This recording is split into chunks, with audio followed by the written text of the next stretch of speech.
Okay, so I think we all want to really nail those everyday conversations in English, right? For sure. And today we're going to do a deep dive on mastering daily English conversations. Yes. This guide it's really interesting because it's not just a list of phrases. Right. It's like a cheat sheet for really connecting with people authentically. You Yeah. know, it's not just like, It gets into the nuances. exactly. It's like we all know basic greetings, but this guide really digs into why certain phrases work better than others Yes. in different situations. Like, I noticed that right away. Yeah. In the morning greetings section, Uh-huh. it suggests, "Good morning, how did you sleep?" Which I thought was really interesting. It Oh, feels yeah. so much more personal than just "How are you?" Right. Which we all just say without even thinking, you know? Yeah, Is there more to it than just being friendly? definitely. Yeah. It's think about it. In many English-speaking cultures, asking about someone's sleep Hmm. is a way of showing genuine interest in their well-being. Yeah. It kind of suggests that you care about how they're feeling. Yeah.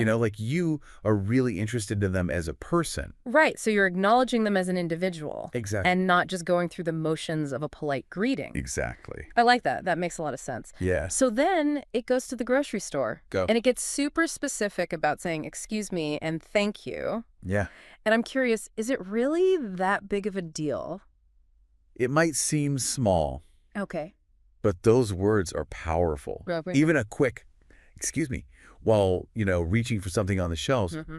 it shows respect for the other person's space. Yeah. And let's face it, grocery stores can be stressful. Oh, totally. So, just a simple thank you to the cashier can brighten their day. Yes. Especially when they're dealing with hundreds of people a day, Yeah, totally. who may not be so polite. You're right. You're right. So it's about making that connection. You've got a point there. It's like those little courtesies create a smoother, more Yeah. pleasant interaction for everyone. Sure. It's not just about being polite. It's like you're contributing to a more positive atmosphere, Precisely. which I love. Yeah. Now, this is where I chuckled a bit, Okay. talking to neighbors. Mm-hmm. The guide suggests starting with lovely weather, isn't it? Right. I mean, come on, is that a little too cliche? Well, Yeah. there's actually a strategy behind it, Okay. especially for someone still building confidence in English. Okay. Starting with something relatable like the weather Mm-hmm.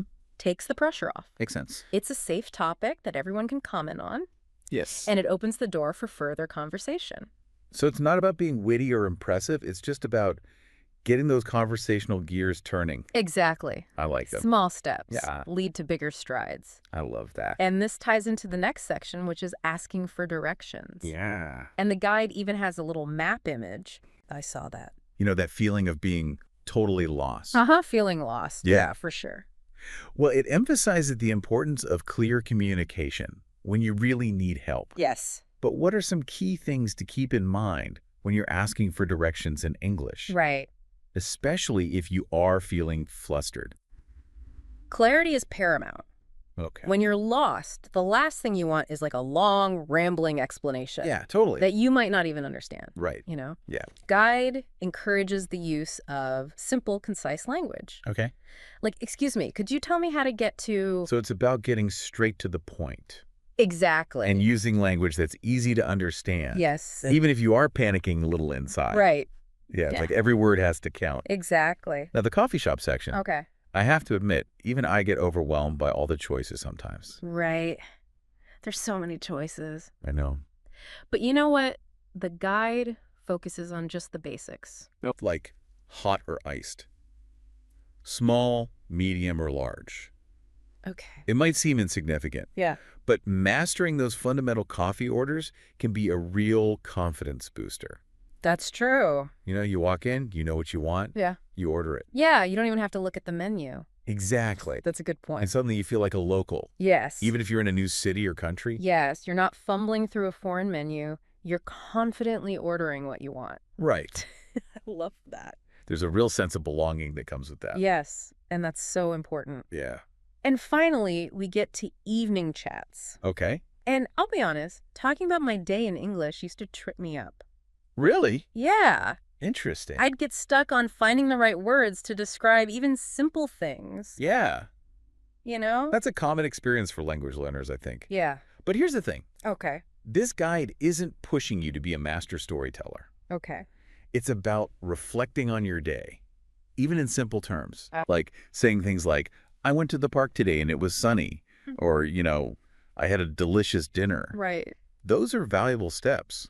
So even if it feels basic, expressing those everyday experiences Exactly. helps build fluency. Yes. It's about stringing those thoughts or words together naturally. It's also about developing an awareness of your day-to-day life. Oh, that's interesting. You start paying attention to those little details Okay. that you might otherwise overlook. I like that.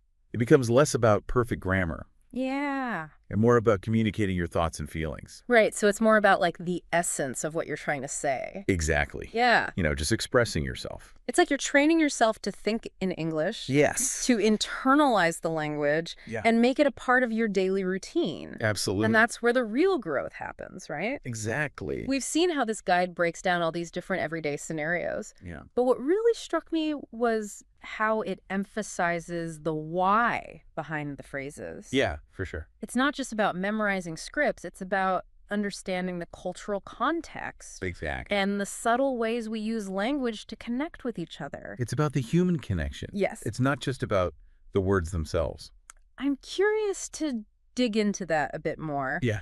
What stood out to you as like the most valuable takeaway All right. from these early sections of the guide? Right. What should our listener really focus on Yeah. as they start putting these phrases into practice? Right.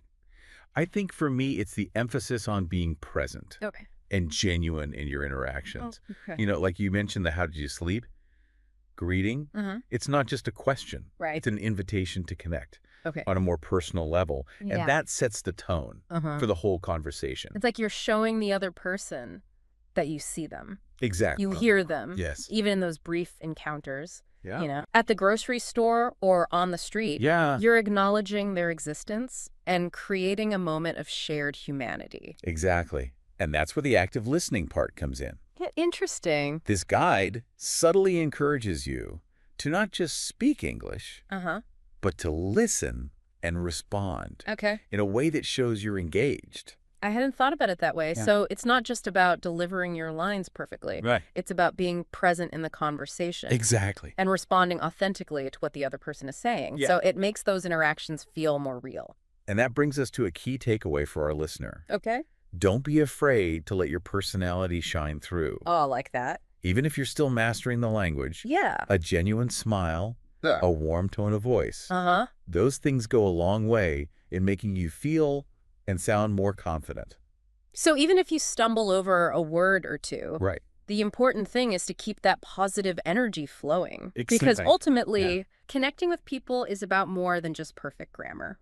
Absolutely. And I think that's especially important Okay. when you're asking for help, like in the asking for directions scenario. Right. The guide emphasizes staying calm, being polite, and not getting flustered if you don't understand something right away. Yeah. It's about remembering that most people are happy to help, Right. especially if you approach them with respect Yes. and a willingness to learn. For sure. Now, here's something I was curious about. Okay. The coffee shop scenario gets super granular. Yeah. It's not just about ordering. It's Mhm. about mastering those little details like hot or iced, small, medium, large. Uh-huh. Is there a reason for that level of specificity? It's about empowering the listener Okay. to feel comfortable Uh-huh. in a typical everyday situation. Okay. Think about it. Coffee shops are everywhere. Yes, they are. Be able to walk in confidently, order what you want, and maybe even chat with the barista. Right. That's a big win. It's like you're not just a tourist. You're someone who knows the ropes, Yeah. even if it's just a simple coffee order. Right. And that sense of belonging can be really powerful Sure. when you're in a new environment. Exactly. It builds confidence and makes the language feel less foreign, Uh-huh. more integrated into your daily life. Yes. And this leads to a bigger point the guide makes Okay. about personal growth. Okay. Do you remember that part? Yeah, it was towards the end. Yeah. It wasn't just about learning phrases. It was about using those phrases Right. to reflect on your experiences and make sense of your day. Exactly. It even talked about using those reflections to set goals and make positive changes in your life. That's a powerful concept, right? It is. The act of articulating your thoughts and feelings Uh-huh. in another language can help you gain a deeper understanding of yourself. It's like you're seeing your life through a new lens. Yes. You're forced to pay attention to those little details Right. and really think about how you feel about them. And that can be a catalyst for growth, both in terms of language skills and personal development. Precisely. It's about more than just mastering grammar and vocabulary. It's about using the language as a tool for self-discovery Right. and personal transformation. I'm realizing that this guide is more than just a language learning tool. Yeah. It's almost like a life coaching manual in disguise. Right. It's pretty cool. I'm loving this. Okay, we've covered a lot of ground. We have. But is there one thing from these first few sections that you think our listeners should absolutely take to heart as they start their journey toward mastering everyday English conversations? I'd say it's this. Embrace the small victories. Don't get discouraged if you stumble, if you forget a word, or if a conversation doesn't go exactly as planned. Yeah. Every interaction, Right. every attempt to use the language is a step forward. Exactly. It's like celebrating those baby steps along the way. Right. Yeah. Now, the guide also emphasizes practice, Of course. which might seem obvious. But it goes beyond just repeating phrases in your head. Yeah. It encourages you to actively seek out opportunities Yeah. to use English in real life situations. Get out there and do it. Get out there. Yeah. I mean, I remember when I first started learning English, I was terrified to speak up. Yeah. But the more I did it, Right. the easier it became. It's like anything else. The more you practice, the more comfortable you become. Exactly. And the guide provides some really practical tips for making that practice more effective. Oh, that's good. Yeah. For example, do you remember that section on writing down new phrases and using them in real life? Absolutely. It seems simple, Yeah. but I bet it's incredibly powerful. Oh, it is. It's like taking those phrases from the theoretical realm and putting them into action. Exactly. And the guide encourages you to not just write them down, but to actually visualize yourself using them in different situations. Oh, wow. It's about creating those mental images to solidify those phrases in your memory. It's like giving your brain a dress rehearsal Exactly. for those real-life conversations. Yeah. And that can make a huge difference It does. when you're actually out there in the world Right. trying to put those phrases into practice. Exactly. Here's another tip from the guide. Okay. Don't be afraid to make mistakes. Yeah. In fact, the guide encourages you to embrace those mistakes Mm-hmm. as valuable learning opportunities. It's how you learn. It's like giving yourself permission to be imperfect. Right. I think that's such a crucial part of the language learning process. It is. Because nobody's perfect, No, especially when they're learning something new. for sure. It's about shifting your mindset from, I need to be perfect, Right. to, I'm here to learn and grow. Yeah. And the guide reminds us that even native English speakers make mistakes sometimes. All the time. So it's not about beating yourself up over every little slip up. Right. It's about acknowledging those mistakes and using them as stepping stones to improve. Yes. Speaking of improvement, Okay. this guide also talks about the importance of finding resources Yeah. that fit your learning style and goals. Uh-huh. That's a great point. There's no one-size-fits-all approach to language learning. Right. This guide encourages you to explore different methods, Okay. whether it's language exchange apps, online courses, or simply immersing yourself in English language media. Right. Find what works best for you. It's like taking ownership of your learning journey Absolutely. and creating a personalized roadmap for success. Yes. That can be really empowering. Yes, All right, we've talked about a lot of practical strategies, we have. but I want to circle back to the idea of personal growth Okay. that we touched on earlier. Yeah. How can our listener use this guide, Right. not just to improve their English, Uh-huh. but to also become a more confident and well-rounded individual?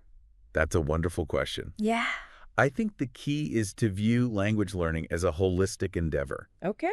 It's not just about acquiring words and grammar rules. It's about expanding your horizons, connecting with new people and cultures, Yeah. and ultimately becoming a more well-rounded individual. It's like opening yourself up to new experiences Yes. and new ways of thinking. Exactly. That can have a ripple effect on all aspects of your life. It really can. It's amazing to think that something as seemingly simple as learning a new language Right. can have such a profound impact. It truly can. And this guide provides a framework for that transformation. I'm feeling inspired. Me too. So to recap, Yeah. we've seen how this guide breaks down everyday conversations, Right. provides practical tips for practicing and improving, Yeah. and even encourages personal growth through language learning. It's a comprehensive resource that goes beyond just teaching phrases. Yeah. It's about empowering the listener to become a confident and effective communicator in English. I love that. Yeah. Okay, so we've unpacked a lot of valuable insights from this guide. We have. What's next? What's next? What's that one key takeaway, Yeah. that one action step that our listener can implement today to start their journey toward mastering those everyday English conversations? I think the most important thing is to just start talking. Yes. Pick one scenario from the guide that resonates with you. Okay. Maybe it's ordering coffee or chatting with a neighbor, and try it out in real life. Get out there. Just do it. Yeah. Don't worry about being perfect. Right. Just focus on communicating your message. It's like that old saying, the best way to learn to swim is to jump in the pool. Exactly. You can study all the techniques, but until you get in the water, Right. you won't truly understand how it feels. And just like swimming, the more you practice speaking English, the more comfortable and confident you'll become. I like that. The guide also suggests recording yourself speaking English. Oh, that's interesting. Which can be a helpful tool for self-assessment. Yeah, I like that. You know? It's like having a coach who can point out areas where you can improve. Exactly. You can listen back to your recordings and identify any recurring mistakes or areas where you tend to stumble. Yeah, for sure. It also helps you track your progress over time. As you continue practicing and using the techniques from the guide, Right. you'll be able to hear the improvement in your fluency and pronunciation. Exactly. It's like seeing those gains at the gym. Right. It's motivating to see how far you've come Yeah. and how much stronger you've become. Yeah. Now, I know some listeners might be thinking, Okay. but I don't have anyone to practice with. Right. What advice would you give to someone who's learning English in an environment where it's not widely spoken? That's a common challenge. Yeah. But thankfully, there are so many resources available online. Oh, that's... Language exchange apps and websites connect you with native English speakers who are learning your language. That's amazing. That's a fantastic way to practice speaking and make new friends from different cultures. It's like creating your own little English-speaking community. Exactly. No matter where you are in the world. Right. And it's a win-win. Yeah. Because you're helping someone else learn your language Right. while they're helping you with English. And don't forget about the power of immersion. Oh, that's true. Surrounding yourself with English language media, movies, TV shows, podcasts, books Yeah. can do wonders for your listening comprehension and vocabulary. It's like giving your brain a constant workout in English. Yes. Even when you're not actively studying. Right. And it can be really fun, too. It is. You can discover new artists, new stories, and new perspectives while you're learning. Absolutely. Now, we've talked about all the practical aspects of mastering everyday English conversations. Yeah. But I want to touch on something we discussed earlier. The idea of personal growth through language learning. Okay. How can our listener use this journey not just to improve their English, but to also become a more confident and well-rounded individual? I think it comes down to embracing the challenges and the triumphs that come with learning a new language. Okay. It's about stepping outside of your comfort zone, pushing yourself to try new things, and celebrating those small victories along the way. It's like every time you stumble over a word or struggle to express yourself, you're also building resilience and a growth mindset. Exactly. You're learning to embrace those imperfections and to see mistakes as opportunities for learning. And as you become more fluent in English, you'll find that you're not just gaining language skills. Right. You're also gaining a deeper understanding of yourself and the world around you. Yeah. You're able to connect with people from different cultures, explore new ideas, and broaden your horizons in ways you never thought possible. It's like opening up a whole new chapter in your life. Exactly. And this guide, Mastering Daily English Conversation, provides the tools and the inspiration to help you write that chapter. It's been a pleasure exploring this guide with you. Likewise. I hope our listener feels empowered to take these insights and start creating their own success story. Absolutely. Until next time, happy learning. Yes. And happy chatting. See you on our next deep dive.